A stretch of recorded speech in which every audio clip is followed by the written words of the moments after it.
Hello readers, welcome back. Today I'm going to be talking about Ninth House by Leigh Bardugo, originally published in 2019.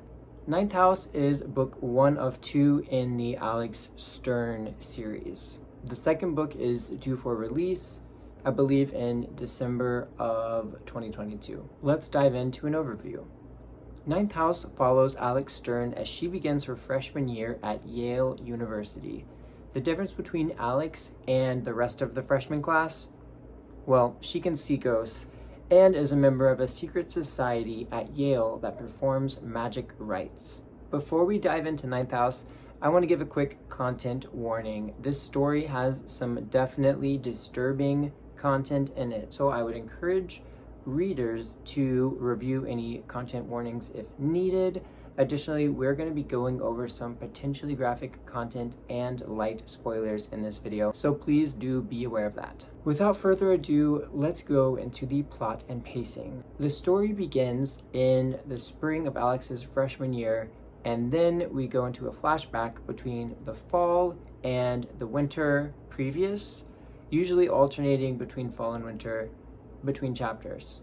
In the very first chapter, we're presented with a really dire situation in which Alex has lost people close to her and she's gravely injured herself. Through the flashbacks, we steadily learn more about how she got into the situation that she's in at the start of the story and the events which brought her to Yale in the first place. Due to the back and forth nature of the story, in the beginning, it can be a little bit difficult to remember all of the people and the places and the events that are unfolding, but as the story continues, it becomes easier to catch on and follow the plot. Overall, I would say the story is fast-paced, and as Alex is trying to uncover a sinister mystery, we're also uncovering things about Alex. So who are the characters in Ninth House? Well, we talked about Alex Stern, so she's our main character. She grew up in California and she's learning about New Haven and describing the Ivy League campus in a way which helps a new reader who's unfamiliar with the university adapt. Then we have Darlington, aka Daniel Arlington, who is Alex's mentor in this secret society. He is the last heir to a once great family. He works to better himself. He's working towards keeping his family legacy alive, and he has a deep fascination with the occult. Then we have Pamela Dawes, who is a graduate student at the university.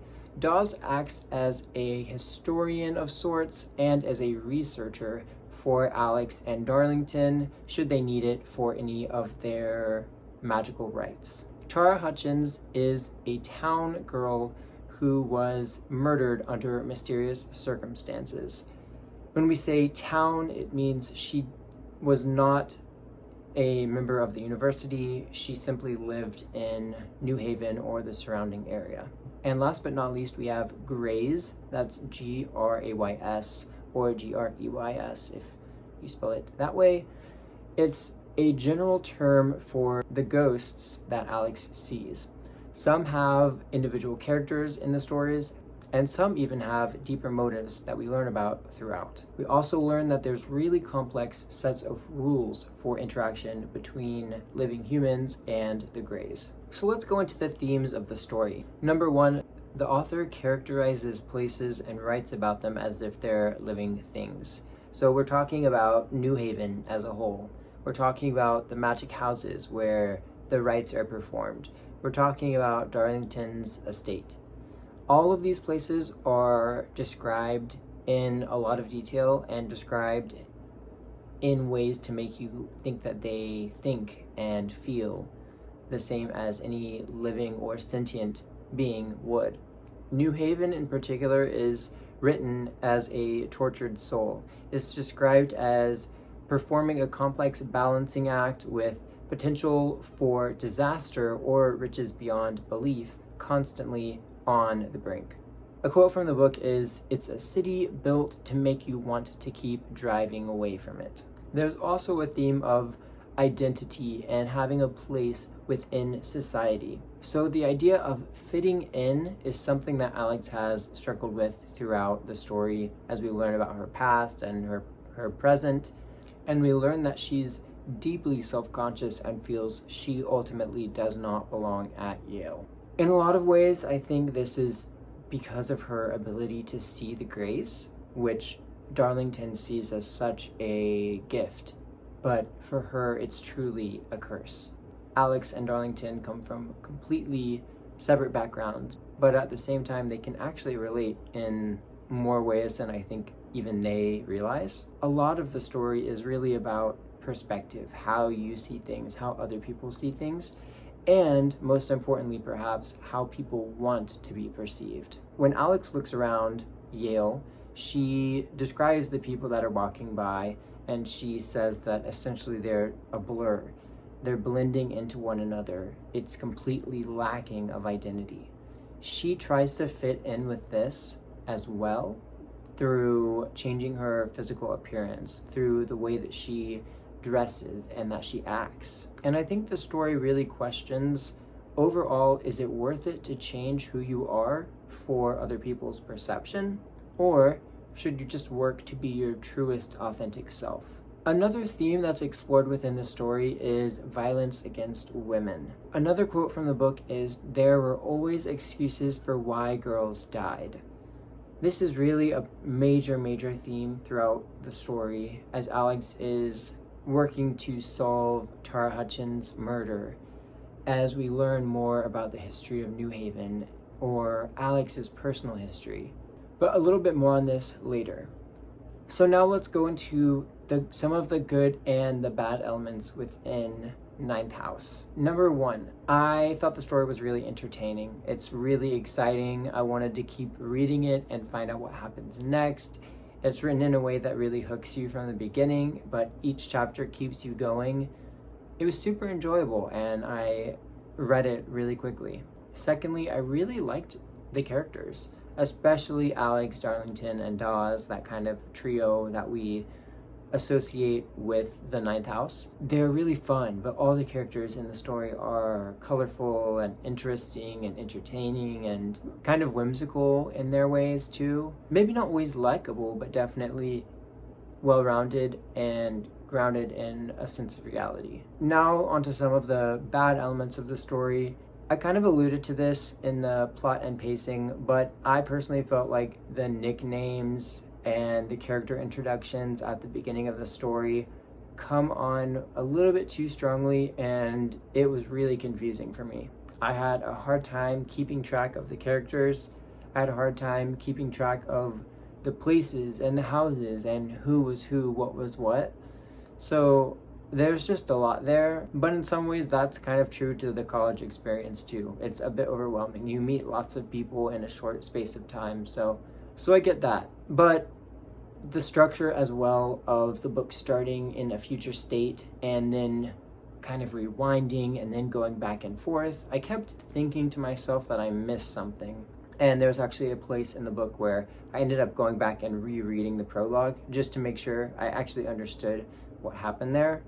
And to me, that's a sign of maybe not the best introduction if I'm having to go back and reread. There's also a kind of repetition in the writing. So repetition of characters, repetition of ideas and specific scenes that happened that kept being referenced. To give the author the benefit of a doubt, I think maybe this was in an attempt to show Alex's anxiety and apprehension that's caused by her past trauma, but it wasn't really explicitly stated that that was the case. So at times it kind of just comes across as annoying when you feel like you're rereading the same thing that you've already read and you've already understood. There's also just a bit too much information about Yale. I personally don't really care about the history of New Haven. I don't really want to know. At times, this just felt so pretentious to me that the author and Darlington were harping on the details about the college. And to some extent, that is who Darlington is as a character. But it was such a fine line of making him like on the verge of unlikable just because we were going so deep into the lore of Yale. With all of these kind of things said, I think the story in some ways had too much and had too little in some aspects. I think there was too much of rehashing of some ideas and too little of exposition and clarity at the beginning of the story to maybe introduce you into what was happening and introduce you into the world and these characters. But I think my biggest negative here is actually just the violence against women. There were some scenes that were, in my opinion, really not needed, graphic, kind of just gratuitous violence. And again, to give the author the benefit of a doubt, I think in some ways maybe that she was trying to make a statement about her thoughts on violence against women and how it's so common and trivialized and people make excuses for it, but she never really said anything about it. It was kind of just in the story, and yeah, it added a dark tone to it, but it also added a real sourness that I felt wasn't really needed. And maybe if she had been a bit clearer on her intentions of including these sections, it would have made more sense. But because she didn't, it was kind of just uncomfortable to read. And with all that being said, let's go into my final thoughts. I actually really enjoyed this book. Yes, I had some negative things to say about it, but I think that's because in a lot of ways the book made me think, and because there were parts that I enjoyed so much and I enjoyed the overall book so much that the negative things really stood out to me because the rest of it was, in my opinion, really good. I definitely think I'm going to read the sequel to this. The world is exciting. I like the characters. I'm excited for the adventure that has kind of been alluded to here. In terms of a recommendation, if you like darker books about magic, I think this would be a really good pick for you. However, again, I have to emphasize, you should review the content warnings prior to reading.